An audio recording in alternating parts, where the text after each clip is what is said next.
So in this video, I'm going to be talking to you about how to create financial abundance in business and in life.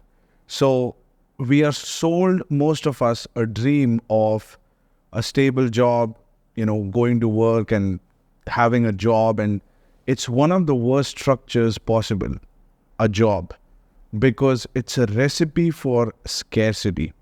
And most people who have a job are actually living a very scarce life. I think that having a job is a good survival strategy, but it is not a good strategy from the standpoint of creating abundance in your life, creating access, having access to things that most people cannot afford. If you want that kind of access, you want financial abundance, then just having a job is not going to do it. And having a job can take care of your survival needs, but it's not an effective strategy in terms of creating abundance. So let's break this down a little bit. How can you go if you are in a job, or even if you don't have a job yet? How do you actually go about creating financial abundance? And a person in their entire career goes through several phases, and we're going to talk about this. And ultimately, financial abundance is going to be created as a function of your bank account being connected with as many bank accounts as possible. So you want to have multiple streams of income. And by multiple streams, I don't necessarily mean multiple businesses, but your money in your bank account has to come from different types of bank accounts, different bank accounts. So right now, let's say someone is an employee. Every month, the money comes in his bank account from one bank account. The company that person is working for, that company is paying him. And the entire risk and the entire survival of this person depends on this company. And this company, in most cases that I've seen, owns the person. They squeeze the person. They take all of their time. I talked about this guy that I met. He was working 12 hours a day and he was making $2,000 a month. And he was paying taxes out of this $2,000, and he was working all the time, 6 days a week. Now, a lot of the mainstream advice is that you got to work 80 to 100 hours a week, but that's not to say that you got to work that many hours to make 2,000. It's good to work a lot, but what's the return on time? So one thing is, how many bank accounts are connected to your bank accounts in terms of the inflow? That's one. And the other is, what is the ticket size that you're dealing with per transaction? The bigger the ticket size, the better. You could have a medium to large ticket item, many of them at the same time, or you could have a few but very large ticket size. Now, let me explain what I mean by that. So you could do several $5,000 to $10,000 deals, and that is one structure. And the other is you could do multi-million-dollar deals. But in life, we are given a limited amount of energy, and where we position this energy will determine how much money we make. If we position this energy for a $2,000 a month or a $3,000 a month or a $4,000 a month opportunity, and to make this money, all of our energy is consumed, then we are in financial scarcity, because you should not be spending that much time to generate $4,000. Now, it's not bad to work 12 hours, but if you're generating only $4,000 in 12 hours every single day, like 6 days a week, then I would, in my humble opinion, that would be exploitation. Because there are businesses, there are careers where without a college degree, and I have mentees who have done it, I have done it myself, you could make that money on a phone call, one phone call. you could make that money. So why would you give up all of your life to make this every month? The reason is because of risk. The reason is because it's stable, etc., etc. But there are many opportunities that you could get access to. And the reason this happens is because you are an employee. And when you're an employee, you have contracts, you cannot do any other work, or you have to give most of your time to this company.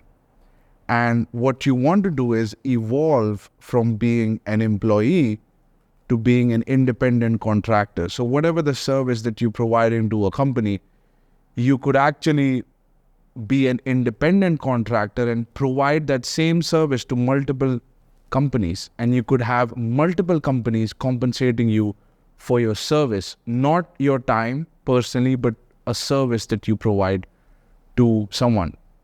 And it could be an individual or a company. But ultimately, there has to be multiple bank accounts from which you're deriving your cash flow. Okay, that's in terms of the cash flow. So that's one of the structures. You could be dealing with $5,000 to $10,000 ticket. You could be dealing with $2,000 to $3,000 ticket.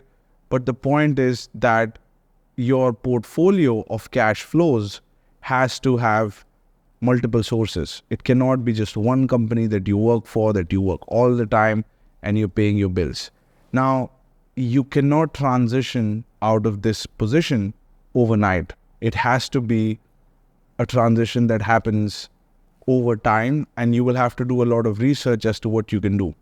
I have a mentee, for example, who was making about $2,000, and he told me that I told him get to at least $5,000 to $10,000.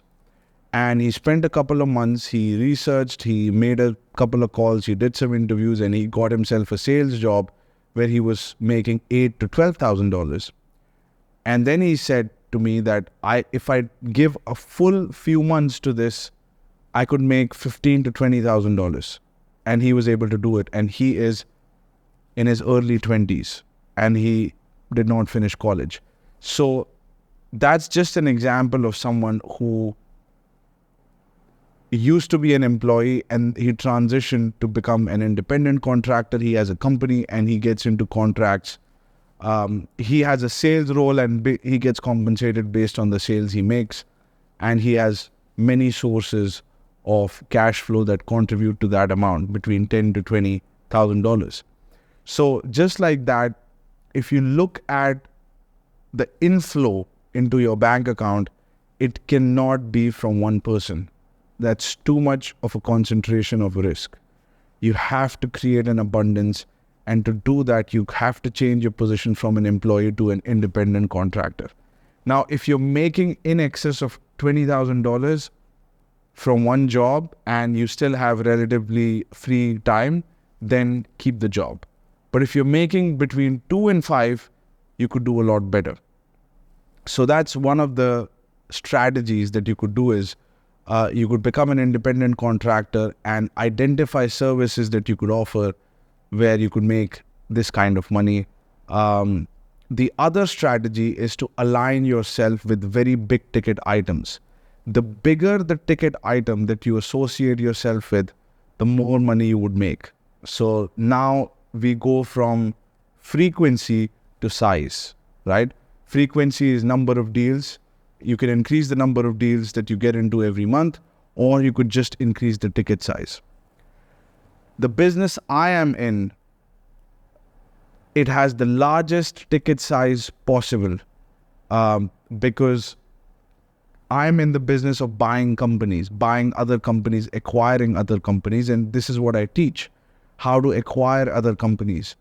And a lot of the times I wanted to quit this business. A lot of the times I wanted to quit my company. It was too difficult. It was too challenging. I was very stressed. I wanted to quit, but I just couldn't get myself to quit because career is about, in my judgment, career is about how you can get the maximum value of your time, how you can position your time so that you get a maximum return. And that will happen when you're positioned in an opportunity where you have the maximum arbitrage between the time that you're putting in what you can get, what you may get. So in my business, I've negotiated $1 million to $3 million to $10 million to $25 million transactions. I've been in these negotiations. I've been in $120 million negotiation. How many items that are being traded right now are of that size? There are very few items in the whole world that amount to that kind of a size. So even if you do a few deals, that's a significant amount of money versus doing a lot of deals which are small. And that's one of the reasons why I say don't get into a business where you're selling small items, $20 product, $40 product. Each transaction has to be at least minimum couple of $1,000. And you have to do as many of them as possible. So you have that as a structure that pays for your bills and you have a healthy cash flow, and you want to do this with 4 to 6 hours a day. So you are producing $10,000 to $15,000 by giving 4 to 6 hours a day. I know this is a challenge, but if you have this situation, then remaining time you could give to a much larger ticket, which is how to acquire companies. And a company that you're acquiring is also, the company that you're acquiring is also connected to many bank accounts. So it's really about getting a lot of bank accounts connected to each other. So you're raising money from the bank, which is again, thousands of bank accounts connected to this one entity, the bank. And then you've got this company which is providing goods and services to the market. And again, you have got thousands of people paying this amount, which becomes, a couple of $1 million in revenue. And you're buying this revenue with this network of bank accounts. You're buying this network of bank accounts. You're using one cash machine and you're buying another cash machine, and you're just acquiring cash machines. So that's how you create financial abundance, is by structuring the finances in such a way that you're dipping your toes in networks, in financial networks. A business is a financial network where goods and services are delivered and money comes in. Goods and services out and money in from as many people as possible. The more the people, the more secure the business, because that business is not dependent on one client. A classic example of a bad business is going to be a business that's dependent on a few clients or even one client. If you look at your income statement, if the money in that bank account is coming from one entity, your company that you work for, that you give all of your time to, your risk is extremely concentrated and abundance will be nowhere to be seen. So you have to evolve from being an employee to a contractor where you have several deals lined up. Now, there is an exception to the rule of being an employee, which is working in real estate. Because in real estate, you don't get compensated just based on salary. You also have access to deals. You can do many deals. And so sales roles in, for example, real estate sales would be an exception, because now you have multiple sources. Because now your compensation is not just the salary, but commission on every deal. And you can make a lot of money. There is no limit to how much money you can make. If you are a real estate agent, you could do a lot of deals and you can make a lot of money. So that's why I recommend to a lot of people to get into real estate. But apart from that, you could make a lot of money being an independent contractor and doing many deals. And also you want to do as big of a deal as possible. So what most people focus on is deals between $2,000 to $10,000, $2,000 to $20,000 per ticket. And then there are people who deal with a couple of $1 million per ticket. So every opportunity that I assess in my business, in my investment business, in healthcare investment business, is a minimum $1 million, million to $5 million. And now I'm graduating to pursue much bigger ticket. So now I'm going to be looking at minimum $10 million ticket because Dubai wants to do bigger deals. So couple of lessons. You got to deal with big ticket on one level, and on another level, if you're dealing with medium-sized ticket, $5,000 to $10,000, you have to put yourself in a position where you could do many of these deals. You cannot be giving all of your time to one company and making $2,000 to $5,000 if you're looking for abundance. Now, there are some people who have a job, they love the job, they don't mind working, and they're making $5,000, and then they keep this job and then they pursue the big deals. And they don't create an abundance in terms of the cash flow, they pursue the bigger transactions. That's also a structure that's possible, but in principle, you want as many bank accounts connected to your bank account. That's it. That's the goal. And that very rarely happens in a job. The purpose of a job is to survive, but not to create an abundance. If you want to create an abundance, you have to position yourself to create an abundance. You have to position yourself in a manner where you could exchange your services with many people and you can connect many bank accounts to your account. And the game of mergers and acquisitions is dealing with large network of these relationships, and you're just acquiring. When you acquire a business, you're essentially acquiring the network of relationship because somebody else has managed to bring thousands of people, managed to connect thousands of bank accounts with their bank account in exchange for goods and services. And what you're doing is you're going in and you're buying these networks one after the other. And there is no limit to how big of networks you can buy using banks' money. So this is how you create financial abundance. If you look at examples, Grant Cardone has a consulting business. He has multiple product lines. He has multiple products, books, courses, audio tapes, seminars, live seminars, online seminars. And he's got many pockets of products and services. And he has a large audience, which means many bank accounts are connected to his bank account, and he uses media to do it. Not only that, on top of it, he has another layer, which is real estate. And he's in the business of buying cash flow producing assets, big in size, large deals, $100 million deals. He does that. And now he's going to be he raises money from the bank. And now he's raising money from the public as equity, and he's using debt. So in principle, you have to connect as many bank accounts as possible. And there is a level above this, even above what Grant is doing, and that's taking your company public. So if he connects so many bank accounts and then he lists the company on a stock exchange market, you will have further bank accounts connected. You'll have more capital in.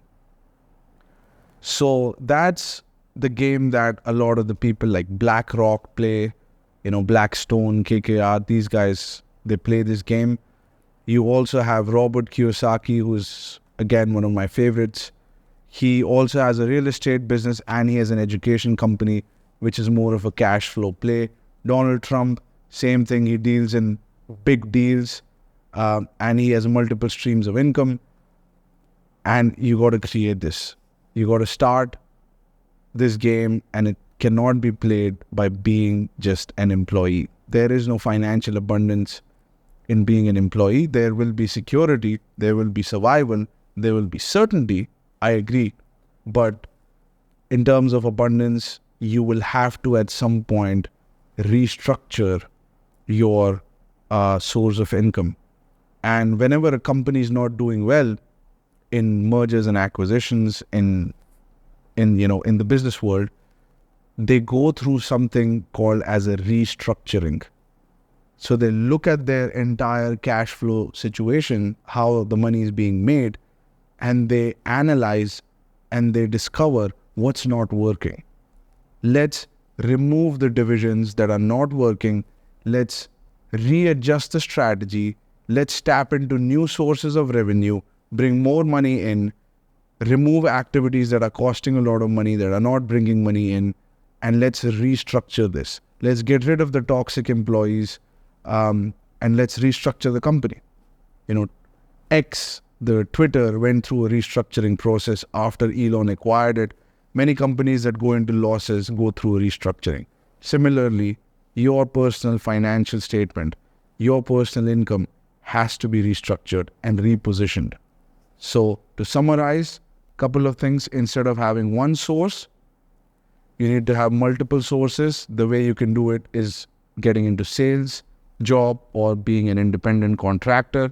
You got to study about that. You got to find a role like that. The other strategy is dealing with very big ticket size. How big of a ticket can you deal with? The bigger the ticket, the better. So there are few games where this is possible. One of them is real estate. Another one is buying other companies, which is called mergers and acquisitions. So that's another strategy. You could do a combination of two. Or you could just keep your job and you could do the big deals alongside with your job. Some people do that also.